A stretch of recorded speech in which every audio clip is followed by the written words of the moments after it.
Hello दोस्तों, नमस्कार। आप सभी का स्वागत है हमारे चैनल पे। और आज हम लोग बात करने वाले हैं, बहुत सारे विद्यार्थी यहाँ पर कमेंट कर रहे थे कि आरपीएफ को लेकर कुछ यानी शॉर्ट कट कुछ यहाँ पर बताइए, ताकि हमारा जो कोर्स है वह पूरी तरह से अभी से हम यानी 2 से 3 महीना के अंदर कंप्लीट कर सकते हैं। तो देखिए, आप लोग के लिए जो यहाँ पर मोस्ट इम्पोर्टेंट टॉपिक है उसके लेकर यहाँ पर हम बात करने वाले हैं कि आप लोग को कम से कम क्या क्या आप लोग को कंप्लीट करना चाहिए। सिर्फ और सिर्फ 30 से 60 दिन का ये स्ट्रेटजी रहेगा जो आप लोग को यहाँ पर बताने वाले हैं। देखिए, आप लोग को सबसे पहले क्या क्या पूछा जाता है आरपीएफ में। तो पहला नंबर पर अगर बात किया जाए तो आप लोग को क्या पूछा जाता है, मैथ पूछा जाता है।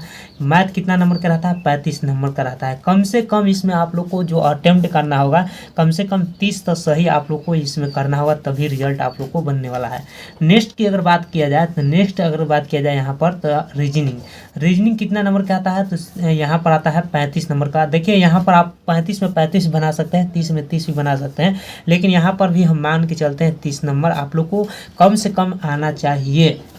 उसके बाद यहाँ पर अगर बात किया जाए, एक जीके और जीएस होता है, यानी जीके और जीएस क्या होता है, जीके और जीएस कितना नंबर का होता है, 50 नंबर का होता है। कम से कम यहाँ पर आप लोग को अटेम्प्ट करना चाहिए। तो कम से कम अटेम्प्ट नहीं, सही होना चाहिए, कम से कम 40 यहाँ पर आप लोग को होना चाहिए। अब देखिए, यहाँ पर अगर आप मिलाइएगा तो 30 हो गया ये हमारा, और प्लस 30 हो गया ये हमारा रीजनिंग और मैथ, और प्लस 40 कितना हो गया आप लोग देख सकते हैं, 40 से 30 70 70 300। यानी कम से कम आप लोगों को कम से कम रिजल्ट के लिए कम से कम 85 प्लस आप लोग को आना ही चाहिए, तभी जाके आप लोग को रिजल्ट यहाँ पर आने वाला है। अभी आप लोग को सिलेबस के बारे में हम बताएंगे कि आप लोग को मेन टॉपिक क्या है, या इतना आप लोग को कम से कम यानी आप लोग को अटेम्प्ट करना होगा, सही करना होगा, तभी आप लोग को रिजल्ट बनेगा। क्योंकि इस बार आप लोग को कोई भी जून से यहाँ पर नहीं लिया जा रहा है, बल्कि सभी को कटअप के अनुसार लिया जाएगा। और उसके बाद देखिए, नेक्स्ट की हम बात करते हैं। अब मैथ में हम लोग बात करते हैं कि आप लोग को क्या क्या टॉपिक कम से कम पढ़ना चाहिए जो आप लोग को मजबूत हो। देखिए, सबसे पहले आप लोग को क्या करना चाहिए, सरलीकरण करना चाहिए। सरलीकरण जो आप लोग को यहाँ पर RS अग्रवाल कोई भी आप बुक लीजिएगा तो सबसे फर्स्ट में यही रहेगा, सरलीकरण आप लोग को फर्स्ट में। और इसमें बताएंगे कौन आप लोग को मोस्ट इम्पोर्टेंट रहेगा।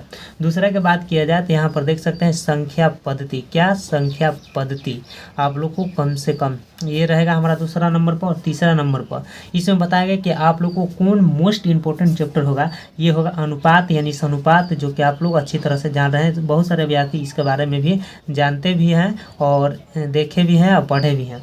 तो ये आप लोग को तीसरा नंबर पर। 4 नंबर की अगर बात किया जाए यहाँ पर, तो कम से कम यहाँ पर आप लोग को प्रतिशत, क्या प्रतिशत आप लोग जानते हैं, परसेंटेज उसको बोला जाता है। तो यहाँ पर 4 नंबर। 5 नंबर की अगर बात किया जाए तो लाभ और हानि, प्रॉफिट एंड लॉस, लाभ और हानि या प्रॉफिट या लॉस बोलिए। 6 नंबर की अगर बात किया जाए यहाँ पर तो CI या SI, कंपाउंड इंटरेस्ट, साधारण ब्याज। उसके बाद यहाँ पर 7 नंबर की बात किया जाए तो डिस्काउंट, यानी क्या चाहिए, डिस्काउंट आप लोग को यहाँ पर पढ़ना होगा।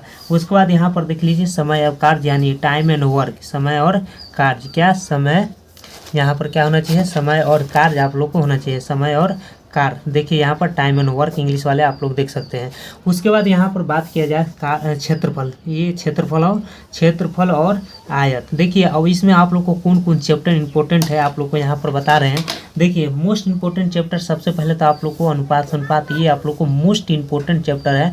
उसके बाद किया जाए प्रतिशत है। उसके बाद बात किया जाए प्रॉफिट एंड लॉस है। उसके बाद CI और SI है। उसके बाद यहाँ पर डिस्काउंट है। कम से कम आप जब प्रीवियस से क्वेश्चन उठाइएगा तो आप लोग को इस 4 चैप्टर से बहुत ज़्यादा प्रश्न देखिएगा, बहुत ज़्यादा, सबसे ज़्यादा, बहुत ज़्यादा यहाँ पर। और देखिए, जो भी अभ्यर्थी अगर कमज़ोर हैं उनके लिए बुक हम सजेशन करते हैं। रेलवे के आता है मैथ का, जो रेलवे का एक बुक आता है मैथ का आता है लूसेंट का, उस लूसेंट का बना लीजिए। एक ही टाइप का कम से कम 10 प्रश्न रहता है, आप उसको बना के जाइएगा, एक भी क्वेश्चन नहीं छूटेगा, ये मेरा वादा है आप लोगों से। यहाँ पर 10 लूसेंट का भी आता है एक रीजनिंग का, लूसेंट के नहीं सजेशन करेंगे आप लोग को। अहिरंत का एक बुक आता है जो कि RK झा लिखा रहता है, अहिरंत, उसको से आप लोग प्रैक्टिस कर सकते हैं। नहीं तो आप लोग टेलीग्राम से जुड़ जाइए, वहाँ पर आप लोग को PDF दे देंगे, PDF से आप लोग देख लीजिएगा। नहीं तो आप लोग को प्ले लिस्ट पर मिल जाएगा। प्ले स्टोर पर जाइएगा, वहाँ सर्च मारिएगा आर के सिंह अहिरंत रीजनिंग, तो आप लोग को वहाँ पर मिल जाएगा, मैथ का भी मिल जाएगा। तो आप लोग सजेशन करेंगे कि बुक ही लीजिएगा, क्योंकि ऑनलाइन ऑफलाइन में बहुत फ़र्क रहता है। तो इतना आप लोग को कम से कम चाहिए। उसके बाद हम लोग बात करते हैं यहाँ पर जो आप लोग को करेंट अफेयर को लेकर बहुत ज़्यादा डाउट रहता है। देखिए करेंट अफेयर को लेकर सबसे पहले अगर बात किया जाए जीके में आप लोग को क्या करना चाहिए, करेंट आप लोग को मंथली हो सके तो आप लोग मंथली लीजिए या स्पीडी लीजिए। स्पीडी छोड़ाकर कोई भी मत लीजिए, क्योंकि ये केंद्र सरकार के एग्ज़ाम है आप लोगों को। उसके बाद यहाँ पर अर्थवार्षिक लीजिए, या तो नहीं हो सकता है तो आप 6 मंथ वाला लीजिए, नहीं तो वार्षिक लीजिए। आप लोग जब एग्ज़ाम दीजिएगा तो एक वर्ष का जरूर रखिएगा आप लोग, और आज ज़्यादा हो सके तो आप मंथली लीजिए, मंथली मैगजीन लीजिएगा, आप लोग को अच्छा रहेगा।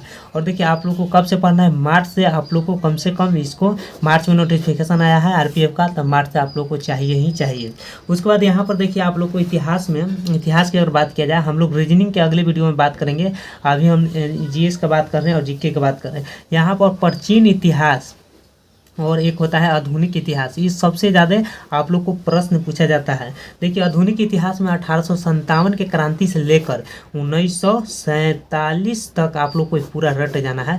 यहाँ से भी प्रश्न बनता है, सबसे ज़्यादा अगर बनता है तो यहाँ 1857 के क्रांति से प्रश्न बन रहा है। आप लोग जरूर देखिएगा, प्रीवियस से क्वेश्चन आप लोग को पता लग जाएगा। मध्यकालीन की अगर बात किया जाए तो देखिए मध्यकालीन से सिर्फ और दिल्ली सल्तनत काल आप लोग बढ़ के जाइएगा। एगो MBT होता है, एगो अलाउद्दीन खिलजी होता है। ये दिल्ली सल्तनत काल में इल्तुतमिश और बलबन, इन सारे टॉपिक को आप लोग पढ़ लेना है। उसके बाद यहाँ पर देखिए पॉलिटी, आप लोग को पॉलिटी कम से कम यहाँ पर आना चाहिए क्या क्या, तो संशोधन, और आप लोग को क्या होना चाहिए, आर्टिकल। देखिए ज्योग्राफी का जो है हम आप लोग को एक मयंक सर है, उनके द्वारा एक प्रोवाइड किया जाता है, वहाँ से आप लोग को रिवीजन करवा देंगे। वहाँ से आप लोग को 30 से 40 नंबर आप लोग को देखने के लिए मिल जाएगा।